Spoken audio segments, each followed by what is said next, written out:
got it. Expert panel, I'll introduce everybody. Myself, you guys know Camilo. Cos has been doing digital marketing, what, you'd say around 10 years? A little bit less, but... A little bit less, yeah. He's worked with some of the biggest brands, ClickFunnels. So if you guys have heard of ClickFunnels, Go High Level as well. That's one of the biggest CRMs in the world at the moment. That's his client. Is there any other noticeable brands you want to... I guess Gym Launch. Anyone heard about Alex Samosi? Yep. So the brand Gym Launch itself, we've ran ads for them as well across Google, Facebook ads, and the landing pages. Yeah, awesome, thank you. And Michael, would you just like to reintroduce yourself? Yeah, sure. I specialize in running events in marketing. So Dandelion Talks as a social enterprise is a combination of TED Talks and BNI. So if you want to run your business to engage speakers, to do brand awareness, or to run networking events, to achieve the best potential, to achieve the best community outcome, I'm there to support. And also how to do business with Chinese people. We talk different languages and different cultures. And Leon, would you like to do a quick intro? Yeah, so we're digital marketing as well, and websites is predominantly my game. We've worked with big brands, but also small community businesses is mainly our jam. So Dean and I have done a bit of work together. So yeah. All right, guys. If anyone wants to open up with a question, or we can just ask each other questions. Does anyone have like anything related to digital marketing? Yeah, maybe I'll pass this on to you. Okay, just basically, how do you work out what a realistic cost per acquisition is with Google Ads? Like, let's say it's a chiropractic clinic, like the cost to get one patient to book in and start care. Like, when do you know you should cut it off or change or? Maybe Cos would be the best one. So the question was, how do you know, what is a good cost per acquisition for your business? Yeah. So cost per acquisition, essentially cost to acquire a new client. Yeah. Yeah. So how do we know when that's great, or how do we know when to cut that off? Are you currently generating leads? I was in the past. You was in the past. Yeah. And do you know roughly how many leads it took you to acquire a client? That was being outsourced, so I don't remember the data Okay. at this stage. No, I wasn't doing it myself. You weren't doing it yourself. So let's assume you spend $2,000 a month, Yeah. and you were generating 20 leads during that month, Yeah. right? So the cost per lead would be $100 a lead. Yeah. 20 leads, 2,000 in ad spend. Sure. And then if, let's say, 4 out of those 20 became a client of yours, then your effective cost per acquisition is $500, Yeah. right? So if it's a chiro, like how many sessions does an average patient do with you?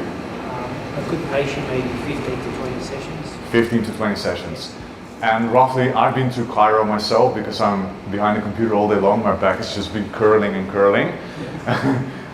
So I've been straightening things up. And I've already been 5 or 6 times. So if it's 15, that will be like roughly $100 per appointment is what you would be getting out of the client. Up to, yeah. Sweet. So now we know your cost per acquisition. Every 5 leads you get a client, and a potential outcome is that the client will spend 15 sessions with you, which is $1,500. Yeah. So would you trade $500 for $1,500? Yeah. You would. Yeah, sorry. There you go. One thing to be mindful of though is that this client will be doing these 15 sessions over a year of time probably. It's not like in 1 month you're going to do everything. So here is the investment mindset comes into play. You'd be spending money on ads to acquire new clients that will in the future flourish into more and more revenue for you. So initially you would be probably losing money up front. But in the long run, if you compare it to a year or 2 years' time, that client after 15 sessions will bring in a lot of profit for you. Just have to make sure you're certain that the best you can as soon as they're in the door. Yeah. So going back to the question, like how do you know? You need the consistent lead flow first, which was this workshop all about setting up your landing pages, then switching on your Facebook and Google Ads, and there's going to be additional support for you guys from Dean and Camilo. We'll helping you with live, like webinar is going to be tomorrow, on finalizing those moments. But the first thing is lead volume. Once you got the leads in the door, from there you can start thinking about what's actually costing me to acquire a customer. I know Tony had questions, so then everyone's going to get their questions answered. I'm going to pass them on to you.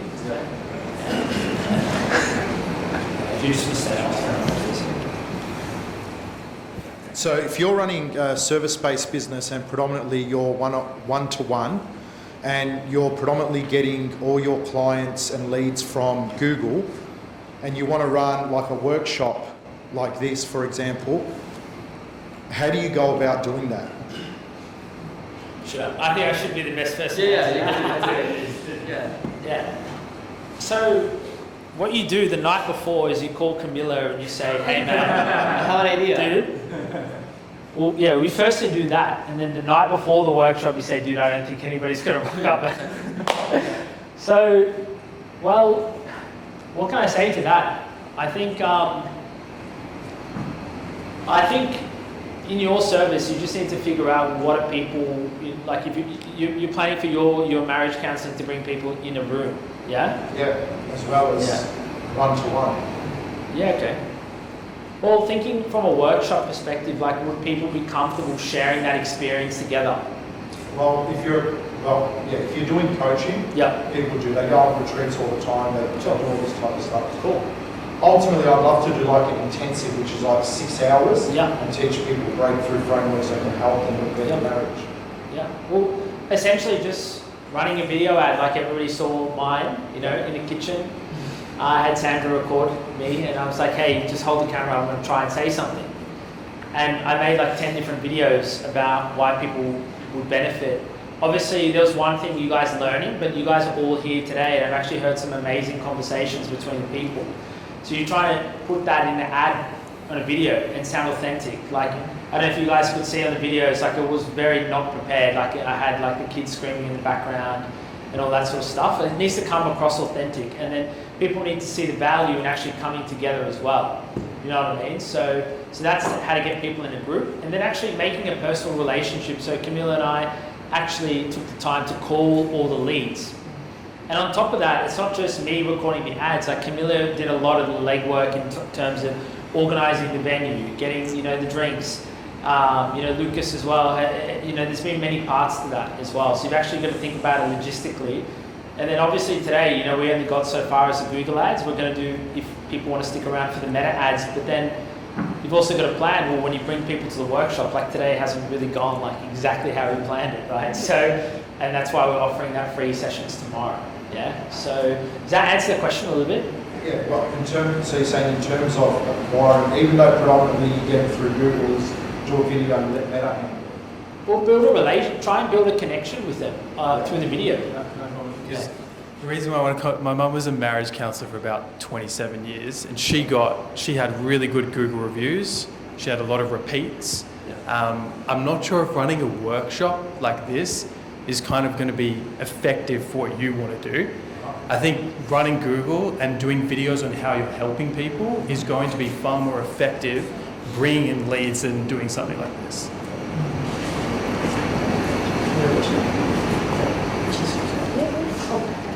Sorry, two-part question. I am a real estate agent, but inside of that niche, I do property management only. Everyone hates real estate agents, right? How would, if I was to approach you guys, or what would you do to help people stop the scroll, stop the race to the bottom of fees? Because I'm not, all the examples that came up here was relative to sales. I'm property management, and my clients don't live in my target area. They're interstate, overseas. So how would I run an ad to capture them? How would I stop that scroll? What would you do if you were in my shoes? I'll leave it up to either Michael or Cos. Michael, yeah. I will also, you've got a couple real estate agents as well, but I'll very much, yeah. I'll share something about branding, and Dean and everyone can kind of add in a little bit to it. But in your particular case, I'm a property investor as well myself. And I think like the biggest thing with real estate managers is once the property is in their hands, there's not really much value that they provide. It's sort of like they take the property, it's just management fees, and I'm not really, that's my personal biggest pain point. I'm not getting the value in regards to should I build a granny flat? Should I improve this particular part of the property? Should I increase my rent? Right, so I think from a positioning perspective, first of all, if you want to improve your pricing, increasing the pricing, you must appeal to the more of a premium luxury avatar.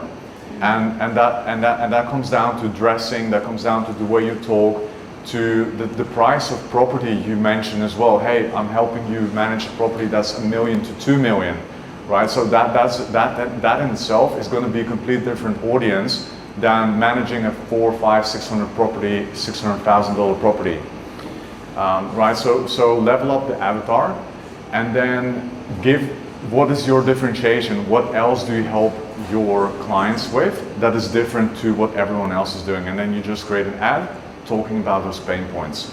Hey, I've had a client, he was in such and such situation, but he didn't like this, and now we've swapped the management firm, and now he's getting this result, and now he's super happy, blah, blah, blah, blah, blah. You want to add to that? Or? Yeah, he's 100% right. You have to be very clear on how you target and what is said on your website, what is said in your ads, and what is said on your social media, that target, that specific avatar. And what she does, she's very boutique, so she only has two property managers. Because what happens is that you get passed down to someone else, and then that person leaves, and you have to explain the entire situation again. So that's how she kind of mitigates that, and where she came from to where, like, she was a property manager before, I think, and then now she's gone on her own and saying, hey, you're not going to be like those people. So we'll do something like that. Is that helpful? So how would I target? So you live in Kew, but my property's in Melton. Yes. How would I get you? I may be looking for a property manager in Melton to be able to, and I'm from Kew, so.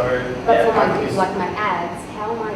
The targeting is now in the creative, right? So you saying that on the creative, right? So that's a really great question with meta ads. Coles can attest to this more than I. You've worked a lot longer on meta ads.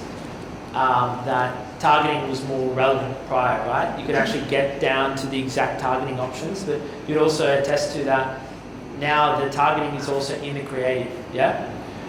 Everything which you say in the ad and everything you write in the copy, that is the targeting. It's like so clever with AI these days. Mark Zuckerberg, he crunches through like millions of signals, and he knows exactly which person needs to see this ad. Is super creepy. We've got a client which is in a very, very specific place. It's in the automotive diesel particular filter. So they're like kind of like the heart surgeon for diesel engines. And when we show the ad, only the people that are running those specific exact auto shops, it's not even like a general auto shop, it is those specific DPF people that we're attracting them as a lead. It's super creepy. Yeah, awesome. We had a couple more questions here. Questions? You stay happy getting into the show. Yeah. Just now you mentioned with the Google ads, you're just going to be consistent with it, is that right? Camilo, you want to answer that? Yeah, you have to be consistent. Like, For how long? I wouldn't. That sounds like my client said. Right. That sounded like, where's Bo? There he is. He said, where are the leads, mate? He said, it's already been a day, man. Yeah, you need to give it a go at least 90 days. 90 days. Yeah, at least for it to work. Yeah. Before that, below that, it's like you better wait for your time to do it. The question? Yeah, it's around the budgeting that, thanks for detailed explanation that, how to calculate the lead and how much it costs like that. Is there a thumb rule that, how much we should budget for the leads, or is there a percentage from the expected revenue or something like that, I think that question was sort of answered in terms of cost per acquisition before. Calculating your spend, how many leads and how many leads it takes you to acquire a client. Yeah, so we did sort of answer that, yeah. Hey, thanks for the presentation, guys. It was fantastic. I learned a lot. I would like to ask you, please, if I'm targeting Facebook ads, and I have as a service-based business, I have an offer for $500 and $2,000. Which one should I go for, and what strategy should I use for Facebook ads? So the question, guys, if you didn't hear, if you have like a low ticket $500 offer, or if you have a $2,000 offer for Facebook ads, what should you use? Maybe we'll pass it. You just give a quick one. Just say what it is. What should you do? You would say Google ads. I say Google ads. No, he said Facebook, but you would say Google ads, right? We'll go here. So, in my opinion, if it's the high ticket Google ads, yeah, because there's an intention for people to buy. If it's low ticket, remember how we had the top of funnel, middle of funnel, bottom of funnel? You know, if it's low ticket, you should be able to get people in through Facebook. Gotcha. Yeah. I think it's answered, yeah. I do add something just quick on that. Like if you have a high ticket, for example, if you do Google ads, you might not offer the specific high ticket service. Maybe just offer like a brochure or something, a sign up, then you follow up slowly until you actually get them to buy the high ticket service. Yeah. So like start with the lower offer, and then is that what you do? If you have like a low ticket offer, you can go for volume on Facebook. But if you have high ticket offer, you can go for like a bottom of the funnel, high intent on Google. But both will at some point will work together. Yeah. I'm going to throw a question to Michael. A really good one. Michael works a lot in the Chinese community. So a question that people might want to. A question people might want to ask, or that I would ask, is how would you, say like an Aussie guy like me, right? How would I enter like a new market, right? For example, let's say if you're any sort of company and you want to enter a different marketplace. Now, what I've observed is certain cultures like to do business with certain cultures. Aussies like to work with Aussies. I don't know if that's a thing, but in your community, Chinese, they often network with each other, right? Yeah. Yeah. So how would someone like myself then introduce myself and go into a new marketplace? My experience would be more related to face-to-face events like this, in networking and coaching. So I think it's actually very simple to tap into the Chinese market. The only two suburbs you go, one Box Hill, to Waverley, talk to random people on the street, person on the street, ask, can you introduce a partner, possible partner, mortgage broker, real estate people in the Chinese community with for me, they will do that for you. They literally will do that for you on the street. We're quite open-minded. As long as you're friendly, we can understand your language, we're happy to assist. That's one way to do it. The other way is to attend, to find the events to go. But unfortunately, Chinese people don't post events on Facebook, on Instagram. No, we don't use that. The only communication tool we use is WeChat. Yes, Redbook will actually work well. Yeah. Redbook, the Redbook would actually work very well for both. The Redbook, little Redbook, will be very useful for both Chinese businesses and Australian businesses. That's where you go to approach professionals in the social media area. The other thing would be attending, for example, my events every Thursday. You're welcome. Every second Thursday of each month.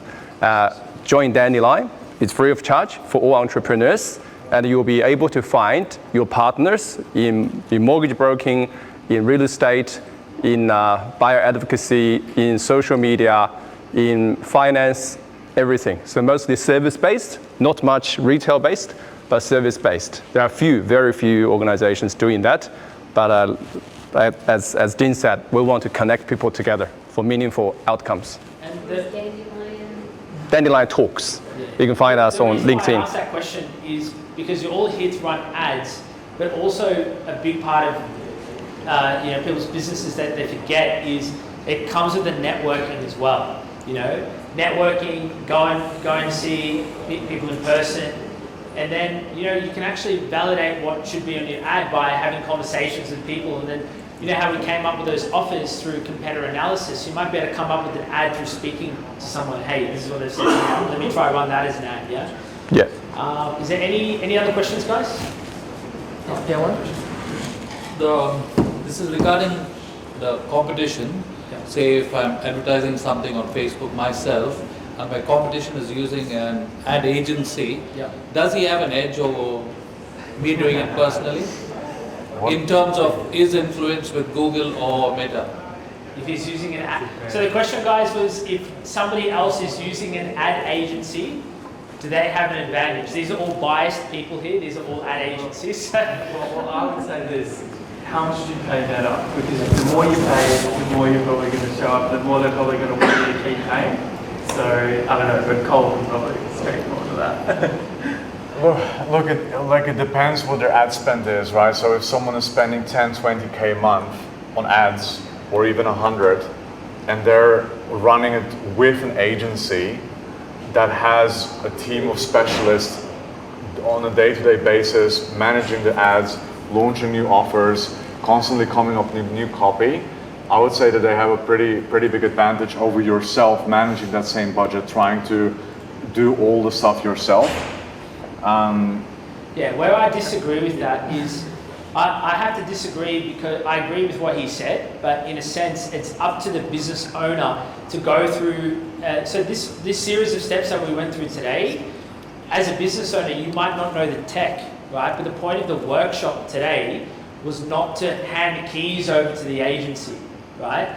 And where you have a big disadvantage with what Cos said is if you hand full keys over, then you're in the dark. Right? So if you're going through that process by yourself and giving that to the ad agency, then you've got an advantage for yourself as well. So doing the competitor research, coming up with offers on your own, knowing which ads and offers that the ad agency is running, then you have an advantage. But where you can have an advantage with what Cos said, 100%. But what happens if he's keeping you in the dark and you don't know what's going on? If you're a smaller operator, you should be getting on AI now. Like there's a few people here that I've just set up forward for. You should be getting in there because that can help you create all those ads, that kind of testing. The gap between an ad agency and what you guys can do is becoming much, much smaller. So you can definitely be on that level if you set up the right system in AI. So I had to give the both lights, dude. I didn't want to. No, I agree. I feel if you're just getting started, you've never kind of run ads before, and you want to get your feet wet, I'd highly encourage every single person learn Facebook and Google Ads, set it at least up, and see if it's going to work or not. There's going to be multiple iterations for you to become successful with these platforms. It's not always like you just launch something and then bomb, like you go to winning campaign, you make millions of dollars. That's not how life works. But if you test it out, you learn the skills, and you're like, you know what? I've got 5 to 10K a month to spend on ads. I don't want to do it myself. Yeah. So it depends. It's a time thing more than. Let's do a couple more questions, guys, for some time, and then we'll go. If people want to stick around for the meta stuff, I understand it's getting late, but we will go through the meta stuff now as well. One more question. Let's go one. Who else had a question? 1, 2. We'll make them short answers, and 3. Yeah, 1, 2, 3, and then we'll get into the meta stuff, and then which I'll be presenting the meta stuff. And then please. So say if we're running a. Sorry, speak louder, man. So say if we're running a Facebook ad, and could you sort of like drop like a cool price, but then in sort of condition supply sort of thing, and then you add the extra services once it's in? Like when you to say conditions apply to say $250 for, having your, house wash, unit. Yeah, I mean you can do it. You can do it. Does it look attractive? What are you selling? What's your offer? Window cleaning services. Window cleaning services. At the moment. Yeah. I do something like $50 off for the next 10 Melbourne homeowners, or even a specific suburb. We do this in the pest control niche, where the offer is like, for the next Clyde North, 10 homeowners in Clyde North, you get X amount of dollars off. And if you keep this offer scarce, that it's for a specific amount of homeowners only, discounts work incredibly well. But if you're just saying like, oh, it's going to be $100, $200 discount, that's our offer, like people can kind of see through it. You know, so you need to keep it like, hey, this is like our winter promotion. We do it right now for X amount of people, and then never again. That's when people are going to buy. One last question before we... there was one here, and someone else? Yeah, two more questions. And then we're going to do meta, guys, and then, then we'll open up for drinks and networking and stuff. Hi, so my name is Teresa. I run Eland Town Planning, which is a town planning consultancy helping business owners get permits through council. Having a look at some of the sort of what we did in the tests and stuff, very few town planners actually, I don't have much competition. Yeah. How can I leverage that? Because I feel like I think they rely on referrals or something else, and they really don't use sort of the Google and Meta ad space. How can I change that format? And Michael, you got an answer? I'll leave that with you. Yeah. So as we discussed today, you've got interruption-based and intent-based. So Meta is interruption-based. On Facebook, you're interrupting someone's day. You know, so if you're finding that there's not much advertising, then you probably want to go for Meta, right? Because you want to interrupt someone's day. I'm not too familiar with it, like your industry, to be honest with you. But if you know people are looking for exactly what it is you do, and you know that, then Google. There is something we haven't covered today. We'll probably cover it in a different workshop, which is also like cold emailing and cold LinkedIn messaging, right? And Cos and I always go back and forth on the best strategy for this. But that's also a good one for you. So if you know exactly who your client is, why don't you just go on LinkedIn and send them a message? Okay, so there'll be like sort of commercial property investors who are looking to buy like a space like this, but they don't know what to do with it. Maybe like want to convert it into a studio. And then get the bonus across and then... Facebook ad or outreach, yeah. Okay. Just, and say exactly what you're saying on the ad. Okay. So, thank you. Awesome, guys. one last question. One last question, yeah.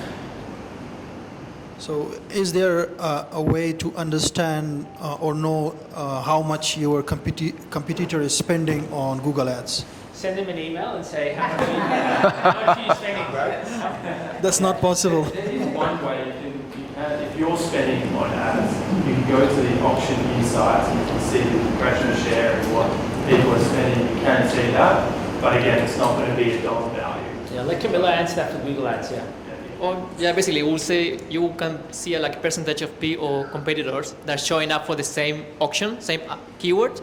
So you will say like, oh, I have like 100 impressions, but that is only like 10% of the total market. But you will see which other competitors are grabbing the rest. But they won't tell you how much they're paying or how much what's the budget. But you will see who is competing with you in like a really like kind of high level data.